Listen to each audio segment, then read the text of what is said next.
13 bisha safar sanadka 1447 taariikhda hijriyada ku soo dhawaada mar kale iyo barnaamijkii xulashada wararka qodobada saaka barnaamijka aan idinkugu haynana waxaa ka mid ah ciidamada cirka ee Suudaan oo la sheegay in ay burburiyeen diyaarad imaaraadku leeyahay oo siday ciidamo calooshid oo shaqaystayaal ah oo Kolombiyaan ah warar faahfaahsan oo arrintan ku aadan ayaan idin faahfaahin doonaa Israa'iil oo looga digay in ay qabsato Mareykanka qasab guud ahaan taasi oo ku noqon karta wixii Mareykanka ka qabsaday Vietnam Iran oo war culus ka soo saartay qorshaha lagu doonayo in hubka looga dhigo ururka Hezbollah Israa'iil oo xalay duqeymo ka geysatay magaalada Latakia deegaan ku dhow oo saldhig ciidan u ah militariga dalkaasi Suuriya arrintan ayaa ka mid ah weerarada ugu dambeeya ee Israa'iil ay wado midowga Yurubna waxa lagu eedeeyay inuusan tilaabo ka qaadin Israa'iil ficilada ay ka wado Mareykanka Gaza dhammaan wararkan iyo qodobo kale oo faahfaahsan iyo wixii warah ee soo kordhaytayna hawada ku jirno ayaan idinkugu soo gudbinaynaa barnaamijka xulashada wararka dhawaada mar kale daawadayaan si aad u hesho wararka barnaamijyada iyo macluumaadka aynu halkan ka soo gudbinayno haddii aad ku cusub tahay baraheena bulshada amaba horay aadan ugu xirnayn hadda ku soo biir waana ku mahadsantihiin daawashada barnaamijka saaka waxaynu ku bilaabaynaa dagaalka Suudaan halkaasi oo warar xasaasi ay ka soo baxayaan iyadoo la sheegayo in la duqeeyay diyaarad siday ciidamo calooshid oo shaqaystayaal Colombia u dhashay diyaaradan oo Suudaan ay sheegayso in ay leedahay Imaaraadka Carabta haddaba telefishinka dawladda Suudaan iyo ilo wareed ka tirsan ciidamada dalkaasi ayaa daboolka ka qaaday in ciidankooda cirku ay burburiyeen diyaaradda xilli ay ka soo degaysay garoonka diyaaradaha ee magaalada Nayla ee gobolka Darfur halkaasi oo ay gacanta ku hayaan ciidamada gurmadka degdega ah sarkaal aan la magacaabin ayaa sheegay in diyaaraddaasi ciidan ee Imaaraadka la duqeeyay lana burburiyay gabi ahaanteed iyagoo tani la sheegayo inay ku soo aadayso iyadoo diyaaraddu ay ku soo degaysay garoonka Nayla halkaasi oo dhowr jeer la weeraray tan iyo markii uu bilowday dagaalka Suudaan bishii Abriil ee sanadkii 2023 militariga Suudaan ayaa si joogto ah ugu eedeeyay Imaaraadka in hub gaar ahaan diyaaradaha aan duuriyaha lahayn uu ka soo dejiyo garoonka Nayla Imaaraadku si adag ayay u beenayaan eedeymahan inkastoo warbixino ka soo baxay khubaro qaramada midoobay iyo hay'adaha caalamiga ay xaqiijiyeen eedeymahaasi muuqaal uu baahiyay macadka cilmi baarista bini'aadantinimada ee jaamacadda Yale ayaa muujiyay diyaarada aan duuriya lahayn oo ay samaysay Shiinaha oo yaal garoonka Nayla Isniintii dawladda Suudaan ayaa ku eedeysay Imaaraadka inuu soo kireystay una maalgeliyay calooshid shaqaystayaal Colombiyaan si ay uga barbar dagaalamaan ciidamada RSF waxaana ay sheegtay in ay hayso dukumeentiyo caddaynaya arrinkaasi warbixinadii ugu horreeyay ee la xiriira joogitaanka dagaalyahano Colombia u dhashay ee gudaha Darfur ayaa soo baxday dabayaaqadii sanadkii 2024 waxaana si rasmi u xaqiijiyay khubaro qaramada midoobay ka tirsan toddobaadkan ciidamada isbahaysiga ee taageera dawladda militariga ee Suudaan ayaa sheegay in ka badan 80 calooshid oo shaqaystayaal Colombiyaan ah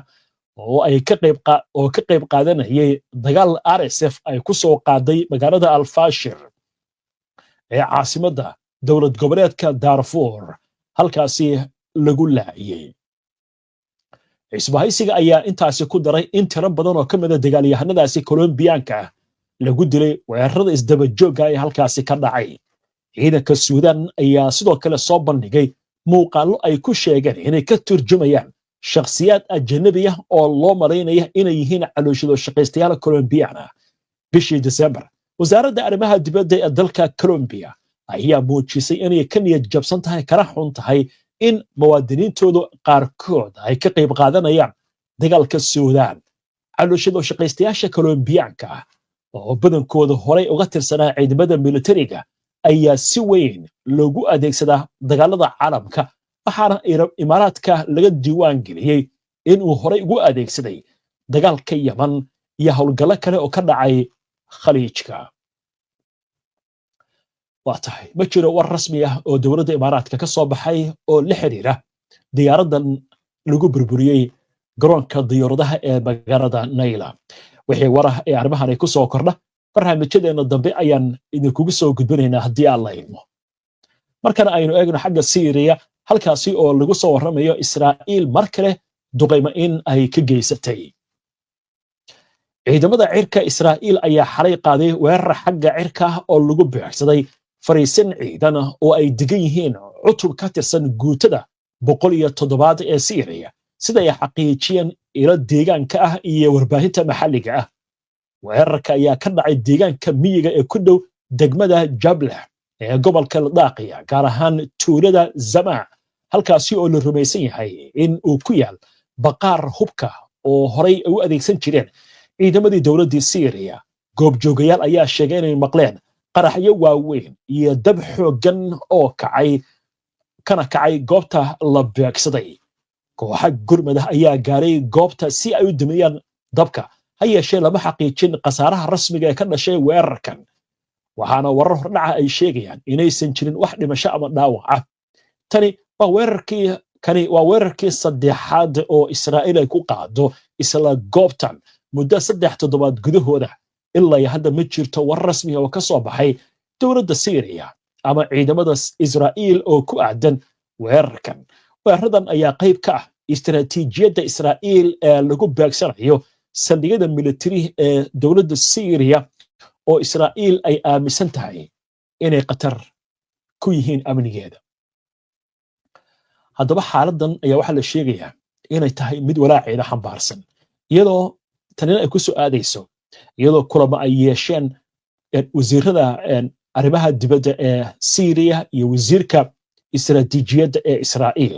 dhinaca kale waxaa soo baxaya warar sheegaya in qaar ka mid ah qowmiyadda Druuska ee magaalada Sweden inay sheegeen in ay kala laabteen wada shaqayntii iyo aqoonsigii dowladda Syria ee Dimashq fadhigeeda uu yahay. wixii warar ah arrimahan ay ku soo kordha barnaamijyadeena dambe ayaan idinkugu soo gudbinaynaa haddii aan la idmo. waa tahay waxaan u gudbaynaa wararkii ugu dambeeyay ee Gaza. Iiraan oo mowqif adag ka qaadatay arrimaha la xiriira hubka dhigis lagu sameeyo ururka Xisbullah. intaan u gudbin wararkaas iyo qodobo kale aynu ku hakanno qadar xayisiina. dhawaada markala daawadayaal, weli waxaad la socotaan barnaamijkii xulashada wararka oo subaxnimadan Khamiista toos idinkaga imaanaya istuudiyaha iga koowaad. barnaamijyadeena waxaad ka heli kartaan bogagga bulshada ee internetka sida YouTube-ka, Facebook-ka, Twitter-ka iyo Telegram-ka. warbixino qoraal ah, faallooyin iyo macluumaadyo kale waxaad kala socon kartaan barta internetka aynu ku leenahay ee www.hbnonlinetv.com. ku xirnay HBN oo ka dhigo wehelkaaga wararka. waa hagaag. markan bal aynu eegno xagga dagaalka Gaza. Israa'iil waxaa la sheegayaa in ay abaabulayso weerar ballaaran oo lagu qaado marayka Gaza, laakiin xaaladdu way ku adag tahay. waxaan leeyahay waxaa loo baahan yahay diyaargarow ballaaran. ciidanka qaar ba dagaalka ka soo horjeeda. abaaduulaha ciidanka wuxuu leeyahay dagaalkan waa nagu sii daba dheeraanaya, nolosha maxaabiista halis buu gelinaya. haddaba aynu eegno wararka ugu dambeeyay amuurahan. telefishinka kanaal 12 ee Israa'iil laga leeyahay ayaa wariyey in qorshaha ciidan ee la filayo in marayka Gaza si buuxda loogu qaado in go'aan laga gaari doono kulanka maanta golaha wasiirada Israa'iil ay yeelan doonaan. waxaa la leeyahay waxay ka macno tahay in haddii howlgalkan la isku raaco 900,000 oo qof oo dadka reer Gaza in la amro inay ka baxaan marayka Gaza, gaar ahaan dhanka bartamaha. howlgalkan ayaa waxaa ka horeyn doona toddobaadyo diyaar garow ah oo sahayda iyo gurmadka ciidanka la xoojinayo. Israa'iil ayaa waxay u qoondoonsay 1 bilyan oo shekel oo lacagta Israa'iil si loo dhiso xarumo cusub oo gargaarka lagu qaybiyo, iyadoo Washington ay ballan qaaday taageerada bini'aadantinimada. dhinaca kale, taliyaha guud ee ciidanka Israa'iil Eyal Zamir ayaa la filayaa in golaha wasiirada maanta uu uga warbixiyo khatarta ka imaan karta qabsasho guud oo marayka qasa oo Israa'iil ay damacdo isagoo ku tilmaamay in arrintaasi ay dhalin karto in Israa'iil ay ku rido god madow oo la mid ah Vietnam wixii ka qabsaday Maraykanka golaha wasiirada ayaa sidoo kale waxay ka doodi doonaan qorshaha lagu doonayo in aaga xadka laga dhigo dhul rasmi ah oo Israa'iil ay leedahay oo macnaha dhul in Israa'iil ka qabsato marayka qasa si buuxda isla war arrimaha la xiriira madaxii hore ee midowga Yurub Joseph Borrell arrimaha siyaasadda ayaa waxa uu sheegay in dalal badan oo reer Yurub ah ay ka gaabsadeen inay tilaabo ka qaadaan Israa'iil inkastoo ay jiraan xadgudubyo cad oo ka dhacaya marayka qasa waxa intaasi uu ku daray in uu gudbiyay golaha Yurub warbixin faahfaahsan oo muujinaysa xadgudubyada Israa'iil isagoo xusay inay tahay arrintan in si degdeg ah wax lagu qabto war kale oo dagaalka qasa la xiriira wargeyska The Times ee ka soo baxa magaalada London ayaa daabacay saacadihii la soo dhaafay in ciidamada Britain ay kireysteen shirkado Maraykan si ay u fuliyaan duulimaadyo basaasinimo oo ka dhan ah marayka qasa sababo la xiriira diyaarad yari ilo wareedyo ka tirsan wasaaradda gaashaandhigga Britain ayaa waxay sheegeen in dawladdu ay siiso shirkad laga leeyahay gobolka Nevada ee dalka Maraykanka lacag si ay u raadiso dadka Israa'iiliinta ee uga maqan marayka qasa arrintaasi oo Israa'iil markaasi laga caawinayo waaye markan waxaynu eegaynaa sheekada ugu dambaysa ee barnaamijka waa arrinka la xiriira hubka dhigista Xisbullah la doonayo in lagu sameeyo arrintu markii hore waxay ku ekayd Lubnaan iyo Maraykanka oo gadaalka riixaya dawladda Lubnaan laakiin hadda meesha waxaa soo gashay Iiraan waxay mowqif cad ka soo saartay qorshaha la doonayo in hubka dhigista lagu sameeyo ururka Xisbullah haddaba aynu eegno war amuurahan ku aadan oo warbaahinta Iiraan ay baahisay saacadihii la soo dhaafay wasiirka arrimaha dibadda ee dalka Iiraan Abbas Araghchi ayaa waxa uu daboolka ka qaaday in qorshaha lagu doonayo in hubka looga dhigo Xisbullahda Lubnaan uu fashilmi doono isagoo intaasi ku daray waxaan taageersanahay in Xisbullah ay diido dadaalada hubka looga qaadayo Tehran waxay taageeraysaa Xisbullah iyadoo aan faragelin ahayn buu yiri waxaana hadalkan uu siiyey mar waraysi uu siiyey ama hadalkan uu jeediyey mar waraysi uu siiyey telefishinka dawladda Iiraan Araghchi ayaa waxa uu yiri dadaalka lagu doonaya in hubka looga qaado Xisbullah ma ahan mid cusub wuxuu xusay in dadaaladan kuwa la mid ah horey loo sameeyay isla markaasna sababaha ka dambeeya ay yihiin kuwa la wada garanayo maadaama hubka iska caabintu uu si muuqata uga miro dhalay goobaha dagaalka wacdalana uu ka dhigay waxa intaasi uu ku daray in xogayaha guud ee Xisbullah Naciim Qaasim uu si adag uga falceliyay arrintan wuxuuna soo saaray bayaan adag oo muujinaya in dhaqdhaqaaqa Xisbullah